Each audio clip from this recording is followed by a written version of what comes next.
Good morning, ladies and gentlemen. Welcome to the Middleton Railway on a bit of a special day. 90 years ago, the firm of Robert Hudson placed an order with the Hudson Engine Company for 2 small diesel engines. Very small diesel engines. In fact, they were so small, they were the smallest standard gauge diesel engines ever built, as far as we can gather. Hudson's were what were known as a light railway company, and they worked mainly with the colonies.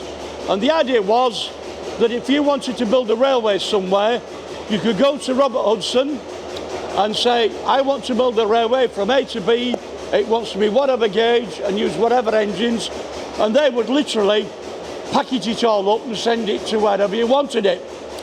They didn't build engines of their own. Hudswell Clark built some, but so did Hunslits. They built 2 of this particular type. One went to the Eldon Brickworks, where it worked all its life, and then it disappeared into obscurity, probably scrapped. The second, however, went to Courage's Brewery in Alton in 1935. Now, Courage's are well known, but they had this small brewery at Alton, which, if you've ever seen any pictures of it, very, very small. It didn't need a massive engine, and so this particular engine was absolutely ideal for the job. It went there. It didn't actually do a great deal of work while it was there. There wasn't much for it to do. So it became something of a pet. Over the years, used occasionally to do the shunting, and then eventually they decided to retire it. And at that stage, along came the Leeds University Union Railway and Transport Society, and a very eccentric gentleman named Ronald Frederick Yule, and between them they bought the engine. It was transported by British Rail, lifted off by a crane, and it entered service on the Middleton Railway. We could say that this little engine had many adventures here. It was used to work loaded wagons from the scrapyard, which is just over the side there, and down to British Rail.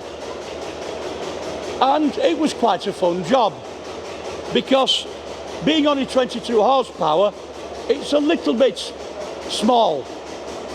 Hence it got its nickname. Those of us of more mature years only too well remember the famous cartoon Popeye. Well, Sweet Pea was Popeye's baby, the baby of Popeye and olive oil.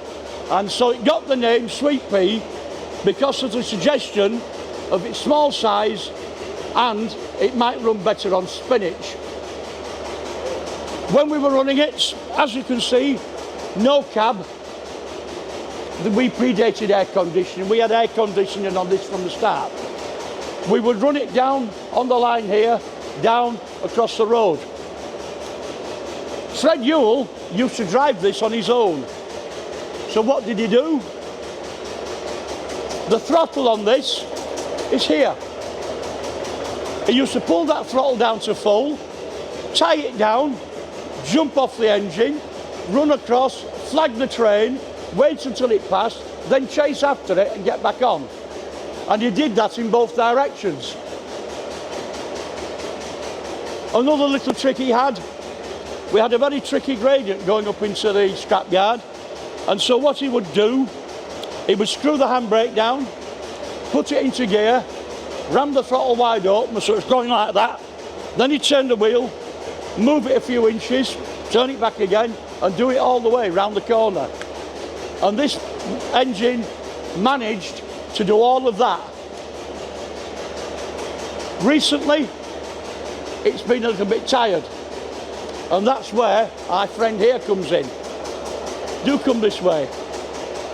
Geordie here started this job 2 years ago when he was 16, and he has led the project to rebuild this thing. We've got one of the engineers over there, Rog, who's a very experienced mechanic, engineer, and helps him with it, but he's done most of the work himself. In addition to which, he's also written a booklet about the engine, which we've just got today. It's on sale in the shop. The entire history of Geordie Brewery and Sweet Pea. Now, Sweet Pea is also unique in another way. Grab the other end of that. 1, 2, 3, away. It is an engine which has got its own pub sign. The Railway Hotel down at Alton used to have this on its pub sign. And you see obviously the engine. And we have, in Geordie's book, we have a photograph of this engine on a low loader underneath that pub sign. Exactly why they must have obviously been very, very proud of the locomotive. So, without further ado, we're going to relaunch it into traffic. And would you like to drive it out, sir?